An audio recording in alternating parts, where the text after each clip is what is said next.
العالمين والصلاة والسلام على أشرف الأنبياء والمرسلين سيدنا محمد وعلى آله وصحبه أجمعين. رب اشرح لي صدري ويسر لي أمري واحلل عقدة من لساني يفقهوا قولي. اللهم افتح علينا حكمتك وانشر علينا من خزائن رحمتك يا أرحم الراحمين. قال الله تعالى في كتابه العزيز: أعوذ بالله من الشيطان الرجيم. قل إن كنتم تحبون الله فاتبعوني يحببكم الله ويغفر لكم ذنوبكم والله غفور رحيم. وقال تعالى أيضا: واستعينوا بالصبر والصلاة وإنها لكبيرة إلا على الخاشعين. وقال تعالى أيضا: وذكر فإن الذكرى تنفع المؤمنين. صدق الله العظيم. Alhamdulillah, syukur pada Allah Subhanahu Wa Taala kerana izinnya dapat sama-sama kita bertemu sekali lagi, insya-Allah, untuk kita menyambung pengajian bahasa Arab, bahasa Al-Quran menerusi surah-surah lazim kita yang akhir hari itu sampai ayat wa turi sinin, wa tini wa zaitun wa turi sinin. Baru 2 ayat lah maknanya kan. 2 ayat. Rasa macam banyak lah. 2 ayat baru. Sebab saya tengok tu lah rakaman tu, kalau tak tengok pun saya tak ingat mana saya berhenti. Bagus rakaman ni sebab saya tengok jelas, suaranya pun bagus. Bila ada rakaman tu, link tu, share. Saya selalu share. Saya bila dapat tu saya share pada grup-grup yang saya ada lah. Sebab dia ilmu tu bukan senang nak dapat. Jadi kita share lah, sebarkan. Jadi tersambung je lah.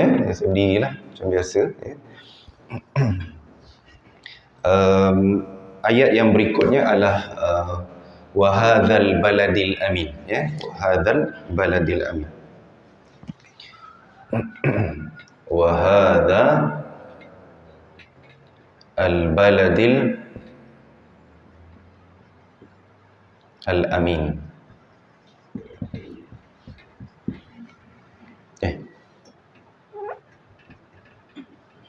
Okey. Wa hadzal baladil amin. Wa yang awal ni, wa yang awal adalah seperti mana yang kita pernah belajar dulu lah. Dipanggil ataf, wa ataf. Wa ataf maksudnya kata hubung lah. Kata hubung sebab maknanya dia dan. Jadi dia kata hubung. Dan hadza ini adalah dipanggil isim isyarah, dia panggil. Isim isyarah. Isyarah macam bahasa Melayu isyarat. Isyarat, tapi tak samalah macam lampu isyarat, tak samalah. Isyarat ni maknanya kita tunjuk lah. Sebab hadza ni maknanya ini. Ini hadza. Hadza ni maknanya ini. Jadi hadza ni dipanggil isim isyarah, kata tunjuk. Dia kalau ialah seperti mana Ustaz cerita daripada kuliah-kuliah yang dulu, kelas-kelas yang dulu, dalam bahasa Arab ni dia ada lelaki dan perempuan. Kalau kita pernah belajar dari kecil pun kita tahu dia dipanggil muzakkar dan muannas. Muzakkar tu lelaki, muannas tu perempuan. Apa-apa kita tanya anak-anak kita kat sekolah pun dia memang belajar, sebab itu basic dalam tata bahasa Arab. Lelaki, perempuan. Jadi dalam kaedah ini pun sama, sebab hadza ni adalah ini untuk lelaki. Ini untuk lelaki. Bila saya sebut lelaki perempuan, bukan maknanya orang tau. Bukan semestinya orang. Maknanya dia memang dalam perkataan bahasa Arab daripada dulu saya sebut, memang setiap perkataan tu memang dia ada jantina dia yang tersendiri. Dia ada jantina dia. Jantina ni kita tengok macam mana? Kita tengok penggunaan tu dalam Al-Quran. Sebab kita punya buku teks Al-Quran, buku teks nak belajar bahasa Arab ni, buku teks dia Al-Quran. Tak payah kita nak rujuk mana-mana. Dia memang Quran. Kalau Allah kata itu lelaki, lelaki dia. Kalau dia perempuan, perempuan dia. Walaupun dia bukan manusia ataupun haiwan. Biasanya 2 tu lah kita nampak. Tumbuhan pun ada. Tapi biasanya apa je. Macam kat sini, kenapa dia lelaki kat sini? Lelaki dalam bahasa Arab saya sebut tadi muzakkar. Ejaan ni macam ni. Macam ni ejaan. Muzakkar. Dia ada sabdu. Muzakkar. Muzakkar tu lelaki. Kalau perempuan apa? Mu'annaf. Ni macam mu'annaf. Kalau dalam Quran tu disebut min zakarin wa untha. Untha, bukan khunsa tu. Jangan salah. Khunsa tu lain. Tu yang macam yang lain-lain tu lah. Ya, untha ni perempuan, muannath. Tapi ini memang istilah atau term yang digunakan untuk tata bahasa sajalah. Kalau macam saya kata awak lelaki, kita tak sebut anta muzakkar, taklah, pelik sangat bunyi tu. Kalau awak lelaki, anta rajul lelaki, rajul, rajul lelaki. Kalau perempuan, anti mar'ah, mar'ah perempuan, mar'ah. Kalau nisa, surah An-Nisa itu jamak plural, itu jamak surah An-Nisa kan. Nisa kan perempuan, macam gitu. Tuan-tuan mungkin ada bubuh nama anak Khairun Nisa, sebaik-baik wanita, itu maksud bagus Khairun Nisa. Ramai budak-budak Khairun Nisa ni biasa best student. Kalau pengalaman saya sebagai pensyarah lah kan, memang biasa kalau Khairun Nisa ni memang antara best student biasanya. Nama tu sendiri pun satu doa kan. Sebab tu kita kena letak nama anak kita yang baik-baik kan. Jadi tuan-tuan, jadi ini istilah dia muzakkar dan muannas. Jadi kalau muannas perempuan, muzakkar lelaki. Jadi kita tahu lah lepas ni kalau ustaz sebut muzakkar, tahu lah, oh lelaki, muannas tu perempuan, ya. Baik, jadi ini satu, saya padamlah dulu ya. Baik. Yang balad ni apa? Balad negeri. Ataupun kalau dalam bahasa moden sekarang, negara. Baladu Malaysia, Malaysia. Ya, sebab itu kalau kita tengok orang pergi umrah ke pergi haji, dia perempuan ni biasa dia telekung dia ataupun ihram dia ada tulis Malaysia. Itu Malaysia dalam bahasa Arab.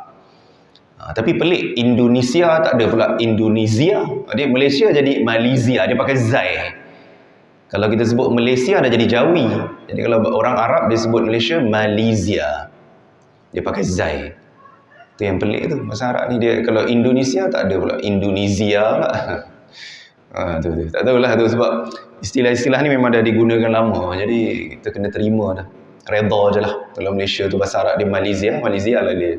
Tapi sedap lah bunyi dia tu. Sedap bunyi dia. Ya? Baik, jadi negara ataupun negeri. Dan dia, kalau tuan-tuan nampak di pangkal ni, dia ada alif lam. Dia ada alif lam di awal. Bila ada alif lam ni maknanya apa? Maknanya spesifik, dia khusus pada negeri tertentu. Dia khusus pada negeri tertentu. Ya? Di alif lam kita panggil alif lam apa? Siapa pernah belajar bahasa Arab sini? Alif lam apa? Jangan takut ustaz tak tanya soalan, jangan takut. Takut lama ustaz kalau aku belajar bahasa Arab, nanti mesti kena soal selalu. Jangan takut. Ada tak siapa yang tahu? Alif lam apa dia panggil? Alif lam syamsiah, alif lam qamariyah. Okey, bagus. Selain daripada tu, yang lebih tepat lagi, alif lam ma'rifah dia panggil. Ma'rifah. Pernah dengar ilmu makrifat? Dia kalau orang Melayu, ilmu makrifat ni beremang dua rumah dengar. Ilmu makrifat ke ilmu apa kan?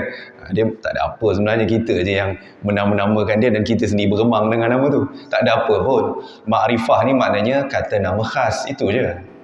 Kata nama khas. Sebab dia kalau kita belajar bahasa Melayu, kata nama khas ni macam nama jalan, nama surau, surau An-Nur, Villa Mutiara, itu nama khas kan. Tapi dalam bahasa Arab, nama khas salah satu jenisnya adalah apabila perkataan itu ada alif lam. Bila alif lam aja dia panggil alif lam ma'rifah, ataupun dalam kaedah bahasa Arab dia sebut alif lam ta'rif. Dia panggil ta'rif ni maknanya kata nama khas lah.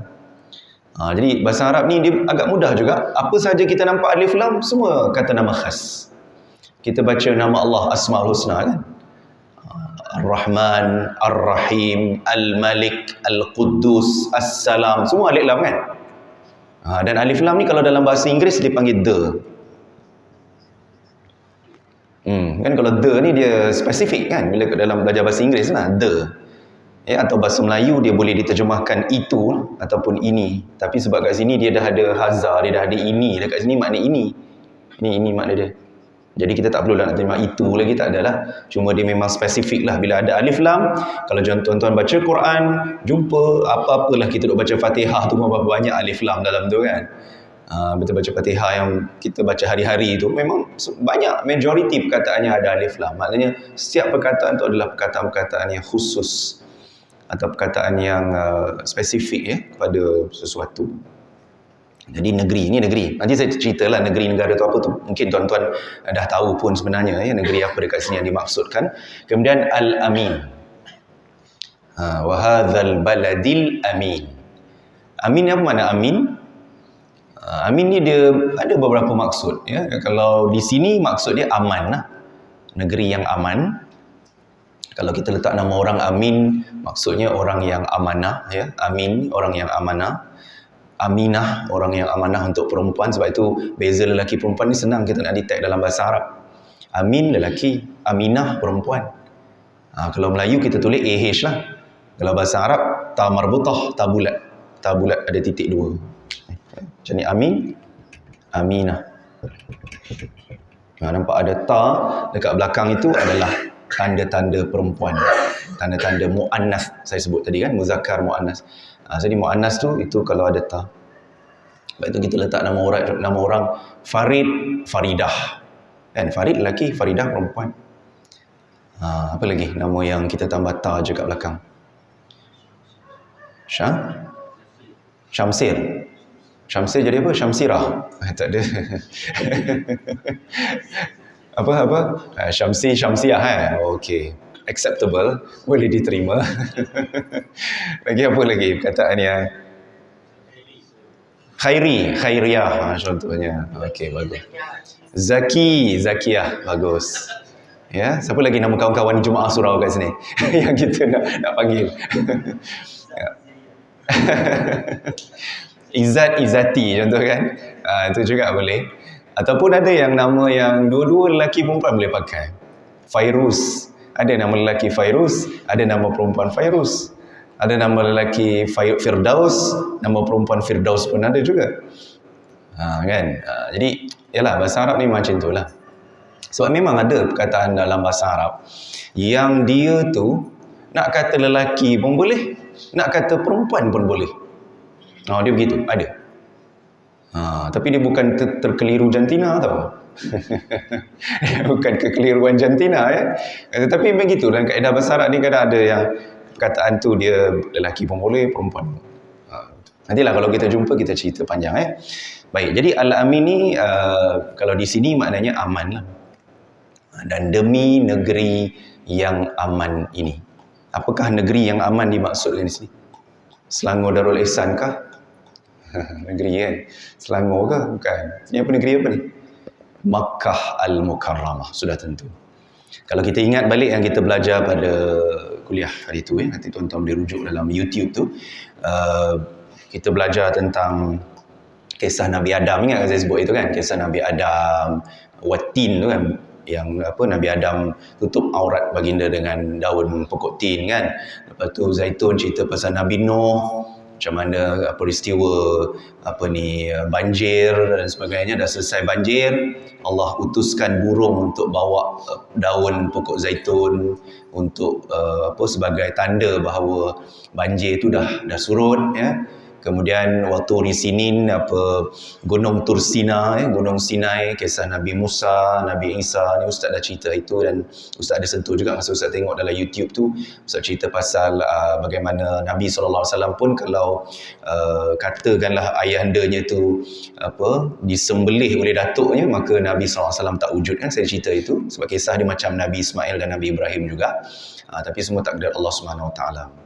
Jadi sudah tentu bila kita cerita pasal Makkah berkaitan dengan Rasulullah sallallahu alaihi wasallam ya, dan negeri yang aman ini memang negeri yang aman ya. Kita pun tahu kalau tuan-tuan pernah pergi ke tanah suci, kita tahu betapa tenangnya bila pergi ke tanah suci, betapa amannya ya, walaupun sekarang sangatlah havoc berkaitan dengan isu kenaikan harga yang sangat-sangat mendadak ya, sangat-sangat mendadak.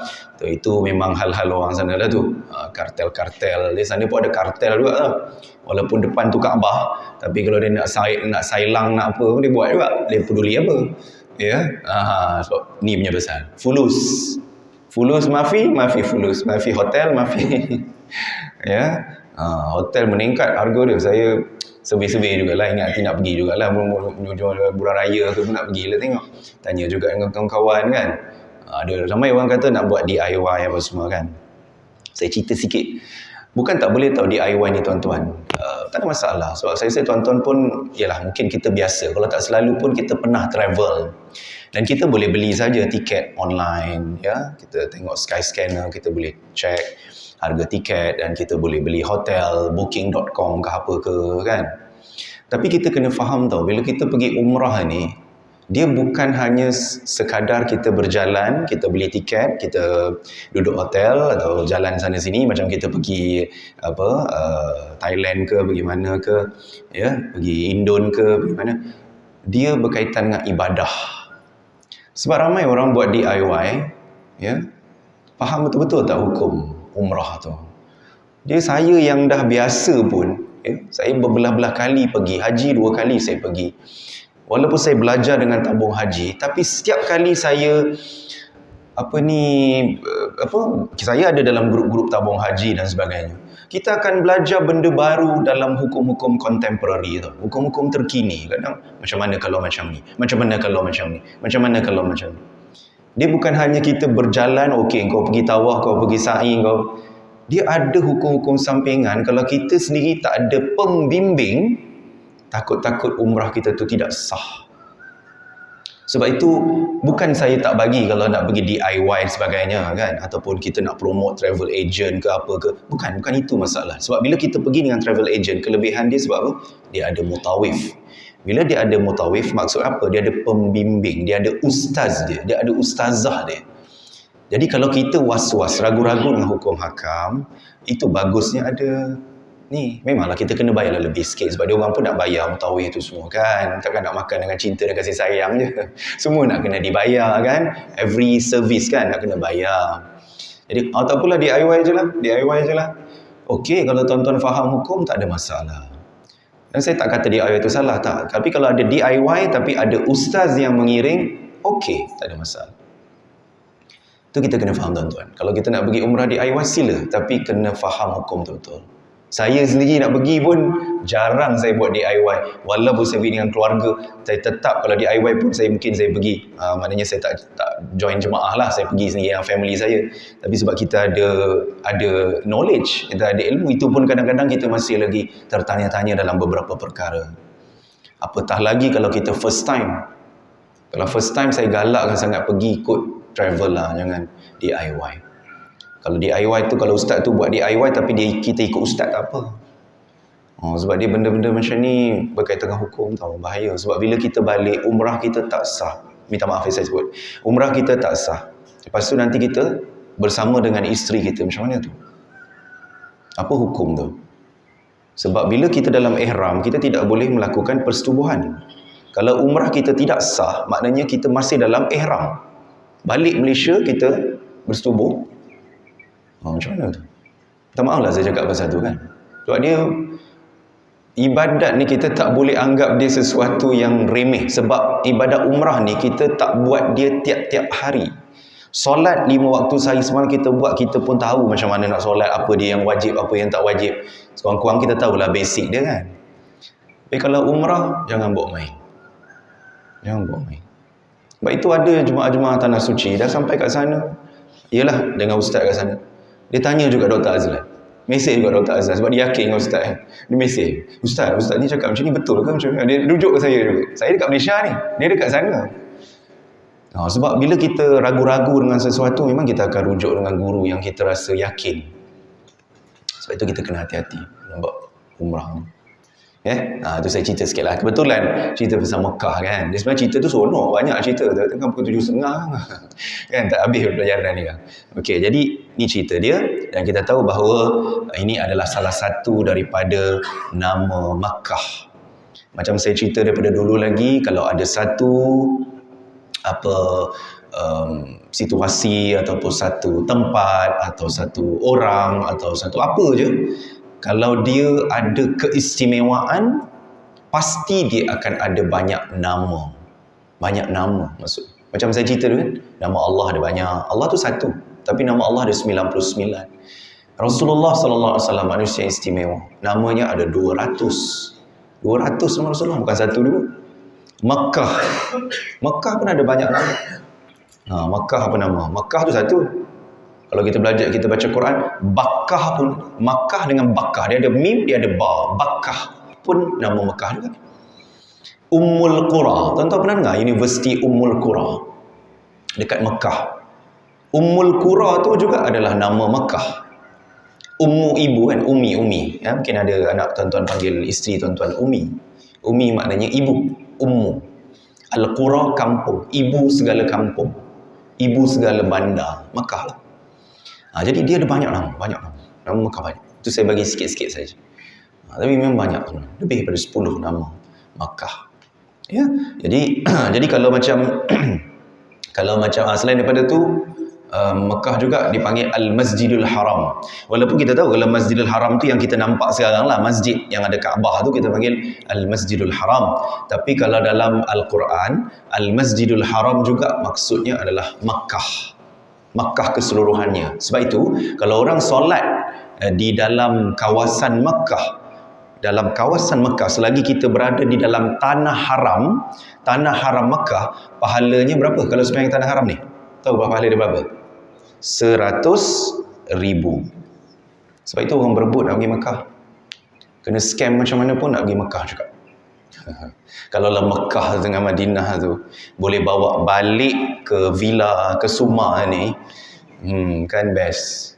Tak payah nak kena scam dengan harga tiket yang mahal, harga hotel mahal. Kita letak ke depan ni, tanah lapang banyak, letak Kaabah depan tu. Boleh tak? Kalau biasa nak buat kursus, saya boleh buat kursus umrah haji. Kalau tuan-tuan berminat nak buat kursus umrah ke apa ke, boleh, saya boleh buat, tak ada masalah. Saya biasa buat dekat sekolah-sekolah. Saya pergi sekolah, banyak tempat saya pergi. Sekolah Sri Putri, sekolah banyak, sekolah hebat dia lah saya pergi tu. Dia buat praktikal haji umrah anak-anak kita lah. Jadi memang pengalaman tu ada. Jadi sebab itu saya sebut tadi, Masjidul Haram, bila kita solat dalam kawasan tanah haram tu, memang pahala dia 100,000. Kalau kata contoh kita sakit, tak sihat, kita nak pergi masjid tak larat nak jalan, sakit tak apa sihat, kita solat dekat hotel pun dapat 100,000 juga. Tapi janganlah sembahyang kat hotel je kan. Pergi sana dah lah penat, keluar duit banyak. Jadi sembahyang kat masjid lah selagi boleh. Kalau kita tak sihat lah maksudnya, kalau demam ke apa ke. Dia berbeza dengan Masjid Nabawi. Kalau sembahyang Masjid Nabawi, walaupun hotel kita tu di tanah haram, tapi selagi kita tak masuk dalam pagar Masjid Nabawi, kita tak dapat pahala 1,000 kali ganda. Kalau 100k ni Masjid Haram saja. Kalau Masjid Nabawi 1,000. Masjid Nabawi. Sebab itu orang berebut nak pergi sana tuan-tuan. Kita ganjar pahala kita tak banyak. Sebab itu orang sanggup berkorban duit, naik hotel harga mahal pun pergi juga selagi ada kemampuan nak pergi sebab nak kejar ni. Bukan senang kan? Pahala macam ni hanya umat Nabi Muhammad SAW sahaja yang dapat. Nabi-nabi lain tak ada. Kita saja yang sangat-sangat beruntung. InsyaAllah. Kelebihan kita sebenarnya. Ya. Jadi Masjid Nabawi, kita kalau semayang mesti semayang dalam pagar. Walaupun tak dapat masuk masjid, katakan ramai orang semayang dekat compound, dekat kawasan Masjid Nabawi itu pun boleh. Tapi jangan semayang kat hotel. Walaupun hotel kita tu dalam tanah haram. Itu beza Masjid Nabawi. Tapi Masjid Haram tak. Masjid Haram ni selagi di dalam tanah haram, semayanglah kat hotel tu masih dapat 100,000 kali ganda. Best kan? Seronok kan? Memang seronok. Kita buat trip lah. Bila ke Suma, insyaAllah. Allah murahkan rezeki tuan-tuan dan keluarga. Amin ya Rabbal Alamin. Memang bukan senang nak kumpul duit, nak begitu. Kalau satu kepala dekat 10,000 tuan-tuan. 8-7 ribu. Tapi ramai orang ya. Saya tengok, saya perhatikan pengalaman tu. Saya perhatikan banyak orang yang bukanlah orang senang. Bukanlah orang yang jutawan. Bukanlah artis-artis. Bukanlah selebriti. Ada orang biasa-biasa. Kadang-kadang golongan asnaf pun ada. Tapi lah mungkin asbab ada orang sponsor dia kan. Tapi tetamu Allah ni, kita jangan fikir, kau banyak duit tak apalah, kau kaya tak apalah, kan, kau banyak ni tak apalah, kau banyak bisnes contoh. Tidak semestinya. Sebab tak semua orang yang mempunyai duit yang banyak akan terbuka hati untuk pergi tanah suci. Tak semua tahu. Tapi sekarang ramai lah, selebriti pun ramai, kan, artis-artis dangdut pun ramai je pergi. Balik sambung istiqomah dangdut dia. Kumpul-kumpul duit dapat artis dangdut, kumpul duit pergi lagi umrah. Kan? Semoga Allah beri hidayah lah kan. Bukan apa saya nak begitu. Nak kata artis-artis pun pergi. Dulu-dulu orang cakap takutlah nak pergi tanah suci ni. Takut. Nanti takut-takut sampai sana nanti tak nampak Kaabah lah. Superstitious benda-benda tahyul yang selalu orang cerita. Banyak sangat baca majalah Mastika. Tahu majalah Mastika tak? Pernah dengar majalah Mastika? Misteri di Tanah Suci. Siapa? Saya kalau pergi ceramah macam tu saya beritahu. Bacalah sangat majalah Mastika tu, saya kata. Minta maaf lah kalau ada orang kerja utusan kat sini kan. Bukan apa, sebab kadang cerita-cerita macam tu, orang cerita benda baik-baik lah, jangan cerita benda menakutkan. Macam cerita misteri-misteri kan, tak nampak Kaabah, nampak kaki tergantung. Kita tengok arti-arti pergi, okey je kan. Sajat pergi pun okey, balik okey je, tak ada masalah pun. Itu yang kategori macam tu. Yang kategori satu lagi tu pun, yang jadi perempuan jadi lelaki tu pun pergi elok balik. Tak kena azab pun kat sana. Yalah, apa yang dia buat tu memanglah berdosa. Tapi apa yang dilakukan ibadat tu, memang dia tidak dibayar cash dekat situ kan. Mungkin ada orang tertentu, tapi bukan semua. Ramai okey je, tak ada masalah pun. Tapi memang tak dinafikan kalau kita nak pergi tu, kita ni dah lah dosa banyak. Lepas tu kita pergi sana, sebelum pergi tu kena banyak solat taubat. Apa yang kita boleh qada solat kita. Ada orang kata, Ustaz nanti sampai Mekah lah saya qada semua solat-solat saya yang tertinggal tu. Dah sampai Mekah pun nak qada. Kena qada kat sini lah selagi boleh. Jadi bila kita pergi sana tu hati kita pun tenang. Tak adalah, berdebarnya, takut tak nampak Kaabah. Dekat sini kita bertaubat, kat sini kita beristighfar, kat sini kita perbaiki apa diri kita sebelum kita pergi ke sana. Jadi bila kita pergi tu tenanglah sikit hati. Sonok kan cerita ni, memang sonok tu kan kalau cerita ni. Ya, jadi itulah cerita dia ya. Cumanya dari segi kaedah bahasa Arab, kan, saya nak tunjuk yang kaedah lah.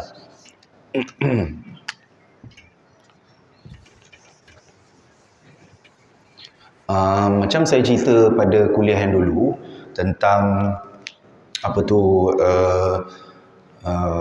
watini wa zaitun tu kan, waw tu sumpahan. Ingatkan saya cerita dulu, demi buah tin, demi buah zaitun dan sebagainya.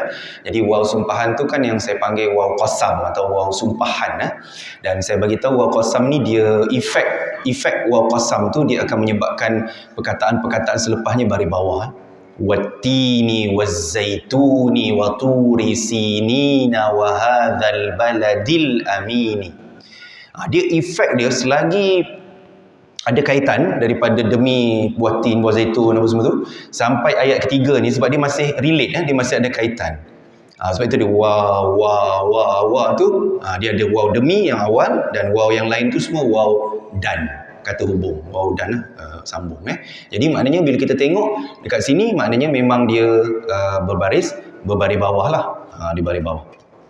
Sebab wati ni pun baris bawah, zaitun baris bawah. Jadi efek dia sampai kat sini. Maknanya 3 ayat dia punya hubung kait dia. Sebab itu dia baris bawah. Sebab bila ada waw sumpah, lepas tu disambung dengan waw dan tu, semua macam bahasa Arab memang. Selagi dia ada kaitan, kalau awal tu baris bawah, semua baris bawah. Boleh dan satu lagi yang saya nak cerita dalam kaedah bahasa Arab iaitu ini adalah sifat. Sifah. Sama macam bahasa Melayu, kita sebut sifat. Kata sifat sama dalam bahasa Melayu pun kita sebut kata sifat. Kata sifat. Bahasa Arab sifah. Macam bunyi Arab sikit lah. Sifah. Kalau Melayu sifat. Melayu sifat. Bahasa Arab sifah, dusat kan, sifah. Adjektif lah. Kalau bahasa Melayu, bahasa kita belajar bahasa kan, kata adjektif adjektif ni sifat lah. Sifat. Jadi kalau bahasa Arab ni sifat, ini kita panggil mausuf. Kita panggil mausuf. Ini istilah lah, istilah. Maknanya negeri yang apa? Negeri yang aman. Aman tu sifat lah kan. Negeri yang aman, negeri yang tenteram. Jadi sifat. Jadi bahasa Arab macam tu juga. Nak detect dia senang. Kalau kita tengok, nak tahu dia sifat ke apa, sini ada alif lam, sini ada alif lam kan? Sini baris bawah, sini baris bawah. Maknanya dia punya tanda-tanda kita nak kenal sifat dalam bahasa Arab ni. Kalau sebelum dia balik alif lam, selepas dia alif lam. Sebelum dia baris bawah, selepas dia baris bawah. Senang ke senang? Senang ke senang? Bukan senang ke susah, senang ke senang? Bahasa Arab ni senang. Senang. Tak susah. Jangan kata susah. Senangnya. Sebab tu Allah pilih bahasa rasmi solat adalah bahasa Arab. Tuan-tuan ada baca tak saya punya artikel harian Metro baru ni? Saya terlupa, saya tak tahu saya kongsi ke tak dengan sahabat kita. Tak kongsi saya lupa lah tu. Saya keluar artikel selalu dalam harian Metro sebenarnya, tapi saya pun tak belilah surat khabar secara printed kan. Semua PDF aja, nanti saya share dekat kan. Saya keluarkan artikel dalam 2 Februari hari tu kot, sebab dalam harian Metro tu dia ada ruangan admin, so saya selalu jugalah menyumbang dalam artikel harian Metro tu. Dia ada dalam versi website dan juga dalam versi PDF. Nanti saya share kepada sahabat, ya, insyaAllah nanti. Dan juga ada beberapa selalu saya share kan, TikTok saya tu saya share lah macam tentang apa semua tu, ya. Jadi insyaAllah nanti saya akan share nanti. Okey, ni ayat yang ketiga. Kemudian ayat yang seterusnya laqad, betul kan, ya? Laqad khalaqna al-insan fi ahsani taqwim.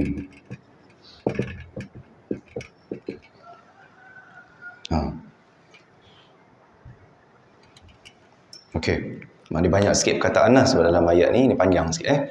Laqad, sesungguhnya.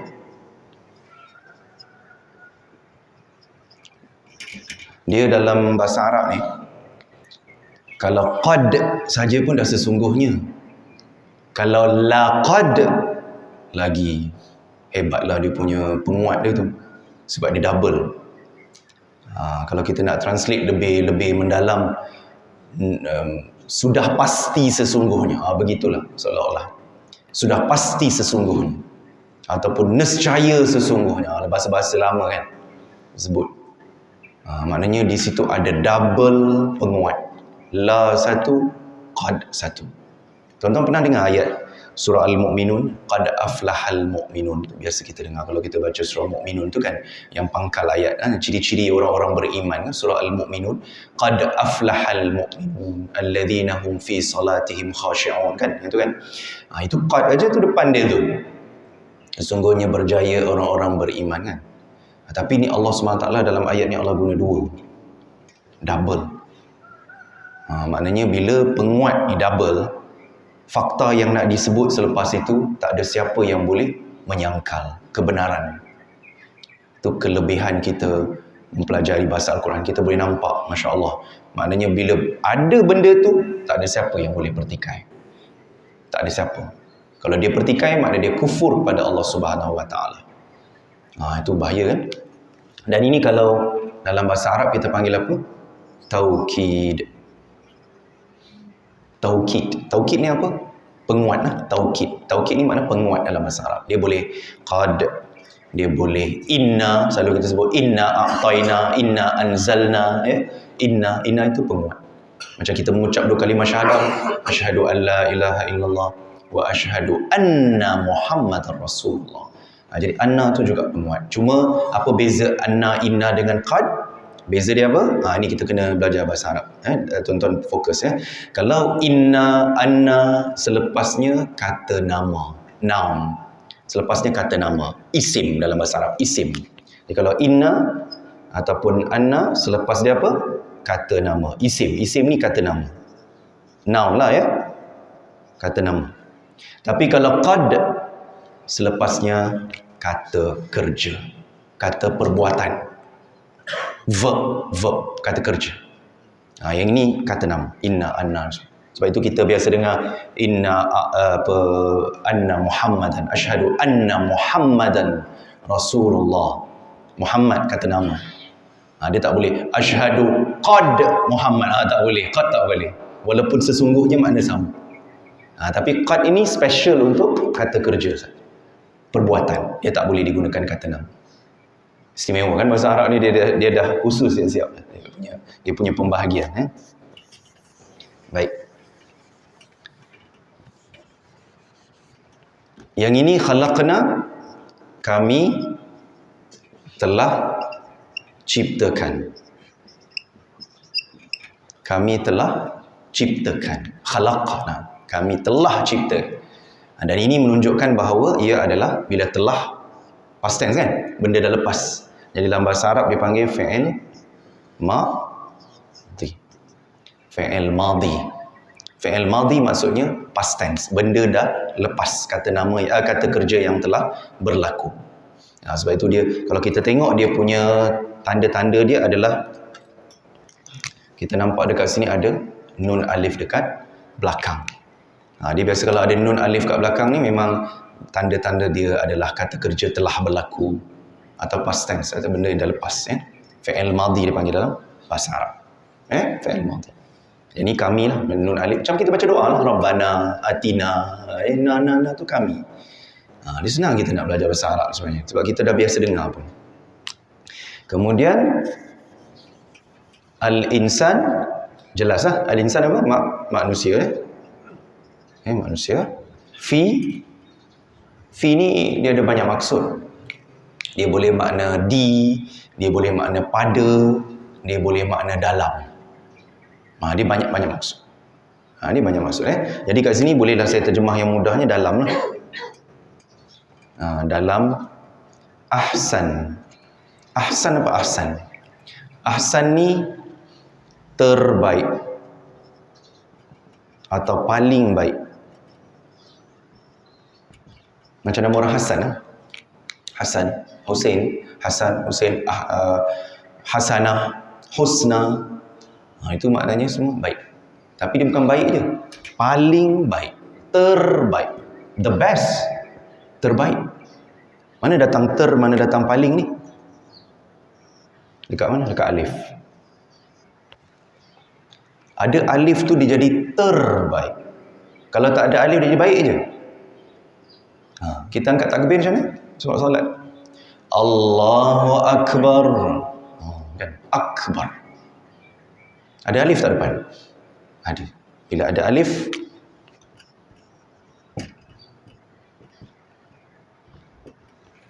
dia jadi superlatif.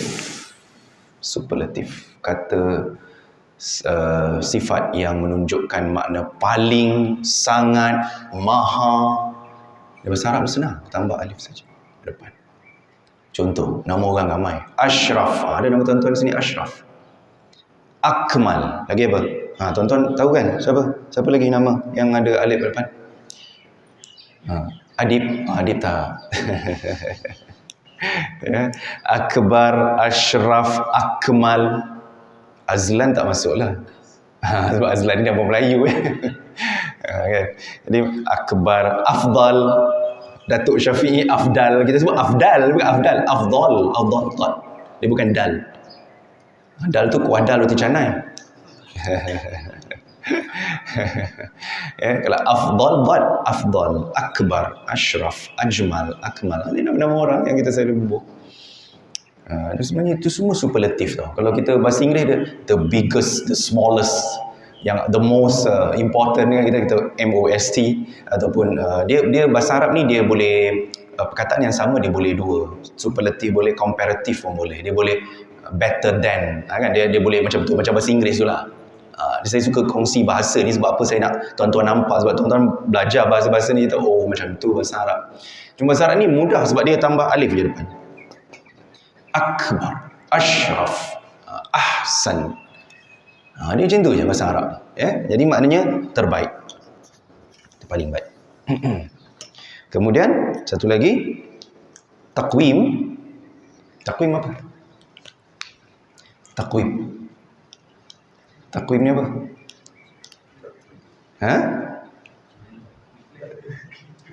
Biasa orang takwim takwim hijrah.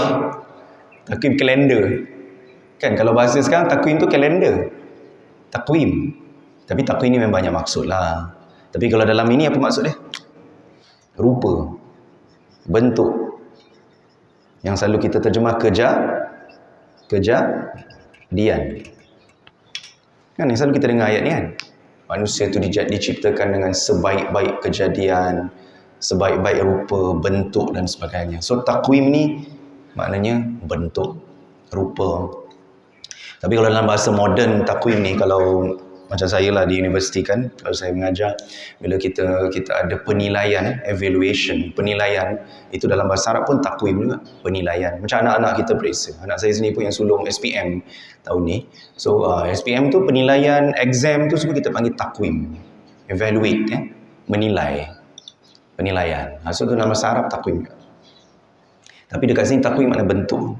So kalau kita tengok maksud sesungguhnya kami telah ciptakan manusia dalam rupa bentuk yang terbaik. Dia bahasa Arab macam itulah, dia sebut terbaik dulu baru sebut bentuk dia. Dia tak sebut fi takwim ahsan, tak. Dia sebut ahsan takwim. Maksudnya dia punya yang paling tu dulu. Kemudian baru cerita dia paling hebat dalam bab apa, dalam rupa paras, dalam kejadian. Jadi dia punya tu terbaliklah. Tapi bila kita translate ke Melayu, dalam kejadian yang terbaik, dalam rupa bentuk yang terbaik. Itu. Ya, jadi cuma dalam kaedah bahasa Arab di sini seperti mana yang saya pernah cerita pada dulu-dulu, bahawa fi ni adalah kata sendi ataupun harful jar dalam bahasa Arab. Harful jar. Harful jar ni efek dia menyebabkan macam wa sumpah tadi saya sebut, semua baris bawah tu kan. Jadi wa tu adik-beradik dengan fi ni.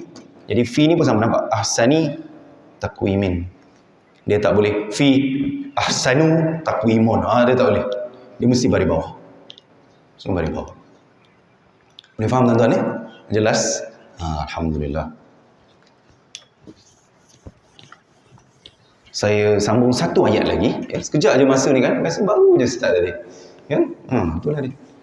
Rasa saya pun dah, orang kata, saya kalau jadi imam kat mana-mana, kalau saya ada kuliah, memang saya akan baca cepat sikit. Sebab ada certain surau masjid saya pergi, dah tahu ada kuliah dalam masa tu limit kan. Imam dia baca punya lah lama. Zikir punya lah panjang. Saya kata bila aku nak start kuliah. Bukan, yelah solat tu fardu kan, wajib kan. Tapi sebab bila jemput kita jadi penceramah, kena faham lah. Maknanya janganlah baca zikir tu panjang sangat. Sebab kalau tidak, saya tengok belum apa-apa dah waktu syuruk dah. Tak sempat nak cerita. Semput nak cerita tu, nak laju-laju nak ngajar tu, semput. Itulah dia. Tapi saya baik sini saya jadi imam Tapi tak apa, saya faham kalau orang muda ni dia faham.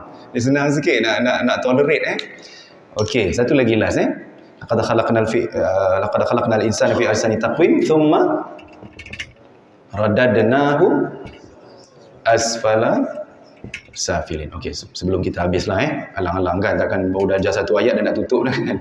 Okey, thumma radadnahu asfala safilina. Thumma radadnahu betul kan? Thumma radadnahu asfala safilin. Qad khalaqnal insana fi ahsani taqwim thumma radadnahu asfala safilin. Thumma, apa makna thumma? Kemudian. Thumma ni dia sama macam wa juga. Wa tadi, wa dan. Dia panggil ataf, kata hubung, ataf.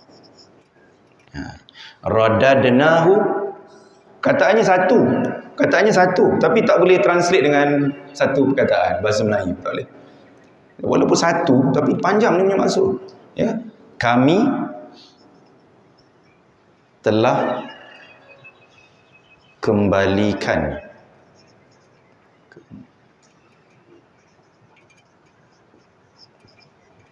kembalikannya. Punyalah panjang maksudnya. Satu je perkataan bahasa Melayu, perkataan bahasa Arab, bahasa Quran, bahasa Melayu translate 3 perkataan. Panjang pula tu, yang ketiga tu panjang tu lah. Sebab nya ada apa semua. Habis dekat mana? Kadang-kadang kita tertanya-tanya juga. Kami dekat mana? Telah dekat mana? Nya dekat mana? Kembali dekat mana? Okey, ini nya. Kat sini nya. Tu nya. Kami dekat sini. Kembali tu di sini. Jadi 3 in 1 kan? 3 dalam satu maksud. Masya Allah, dia hebat bahasa Al-Quran. Kemudian asfala. Apa asfala? Kalau tadi kita belajar ahsan, saya bagi tahu kan, paling terbaik. Ini dia punya opposite meaning, kataan berlawan. Kalau tadi paling terbaik atau terbaik, yang ini paling rendah. Asfal ni kalau bahasa Inggeris ni sujudku izinkan ku bertaubat.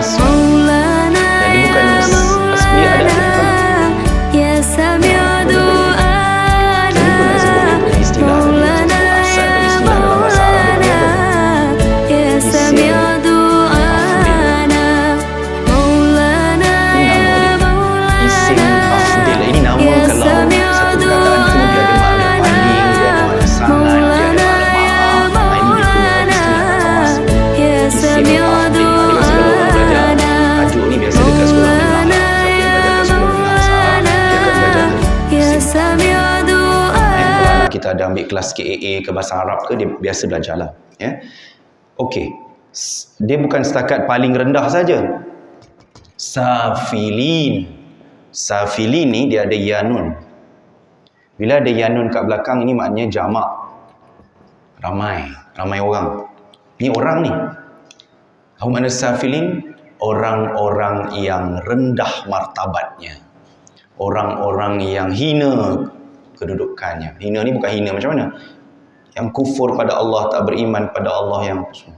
Jadi sebab itu Allah kata, kami kembalikannya kepada yang paling rendah martabat dari kalangan orang yang rendah. Maksudnya, dahlah rendah. Paling rendah di kalangan orang yang rendah. Orang yang hina. Sedangkan tadi Allah kata manusia itu Allah ciptakan dengan sebaik-baik kejadian. Tapi akhirnya manusia itu kalau dia tidak beriman pada Allah, dia sentiasa melakukan kekufuran kepada Allah dan sebagainya, maka dia akan jadi manusia yang asalnya the best, jadi the worst, yang paling rendah sekali martabat. Oh, bergemang di rumah saya cerita. Saya sendiri bergemang. Walaupun dah berapa tahun dah saya ajar benda ni. Kan? Tuan-tuan rasa kan benda tu? Kita dengar tu Allahu Akbar kan? Jadi kita sebagai manusia itulah ni. Kita nak sombong nak pergi mana? Nak ego nak pergi mana? Nak tunjuk kita bajet bagus nak pergi ke mana? Macam tu lah. Boleh dapat Jadi kalau last kali sebelum kita tutup, bila kita nampak satu perkataan yang ada yanun macam ni, Ustaz kata tadi jamak. Ini kalau dalam bahasa Arab kita panggil, sebab dia ada yanun, jamak muzakkar salim. Itu nama dia. Jamak muzakkar salim. Apa maksud jamak muzakkar salim? Maksud dia adalah kata jamak muzakkar, saya dah sebut daripada awal tadi, lelaki. Salim ni apa makna salim? Salim ni maksudnya selamat. Apa yang selamat, ejaan dia tidak berubah. Dia cuma tambah yanun saja. Kalau buang yanun, dia jadi singular, dia jadi satu. Tambah yanun, dia jadi jamak, dia jadi plural, dia jadi jamak. Dia macam tu. Macam Muslim, dan kita, macam saya pernah cerita pada bulan lepas pun gitu. Muslim dengan Muslimin kan. Muslim seorang. Muslimin ramai. Muslimah kalau orang Islam perempuan. Muslimat orang Islam perempuan ramai. Muslimat, Muslimin, Muslimat. Jadi bila kita buang min, buang mat tu jadi Muslim, tetap perkataan dia selamat, ejaan. Itu maksud jamak muzakkar salim, makna ejaan dia tidak berubah. Dia begitu. Okey lah kot cukup lah kan. Dan tuan pun macam dah gelisah, macam nak kayu basikal je saya tengok macam nak kayu basikal je dah. Okey je lah, saya rasa itu saja. InsyaAllah pada masa akan datang, memang masa ni laju, kita sekarang kejap je bulan Rejab. Saya pun rasanya macam baru je kuliah sini, tapi rupanya dah berbulan-bulan daripada tahun lepas saya kuliah di surau tuan-tuan. Sekejap je masa tu berlalu. Jadi kita manfaatkan masa. InsyaAllah bulan Rejab, Syaban, Ramadan tak lama lagi. Mudah-mudahan Allah SWT panjang usia kita, sihat tubuh badan, ya, itu yang penting. Jangan panjang umur tapi tak sihat pun tak jadi juga kan. Panjang umur, sihat dan boleh ibadat bulan Ramadan. Pun kita tengok kes semalam, saya rasa viral dah, cikgu sekolah Semak Kajang kan, 2 suami isteri meninggal accident di highway LPT.